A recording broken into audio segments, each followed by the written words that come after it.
कोई बेन थौदरी कोई कनागुम loop नत्रग organisation कनागुम मियोसिंगना cell की डिमांड तौबीबा अमदी अवाब पीबीबा असि तौबीगनु हायना गसिगी मिफम असि पांथोकजबनी बेन थौजैबा कोइसे आंगांसिंगसिना मतम चाना पैसा पीबीबा सु नते अदगी खरा पीदा खरा सोंधा तौबनिना कोइसे वाना थाव हापथोखरगा अदगी गाड़ी सेम थोकजन खरा तौजगरगा खरा लेमहबुदुना अखोय इमुंग मनुंग गी मेंटेनेंस खरा तौजबा अदुनसु कोनबसु नते नत्रगसु कोई तुंगदा हौरैबा आंगांसिंगसिबु कोइसु मोइबु तुंगी युमरेनि खला अखोयना आंगांसिंगसिबु भेन सर्विसता अखोयना तौजरगा मोइबु पुबिना अखोयबु माइ मसिंग तमनबगी थबकसे अखोयना लखचबनी असिदा अखोयना हाइजनिंगबदी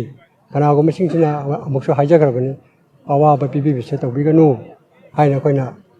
अखोयगी नम्बर माइकैगी ओइना गसिगी लनासिदा फोंदोकचरिबासिन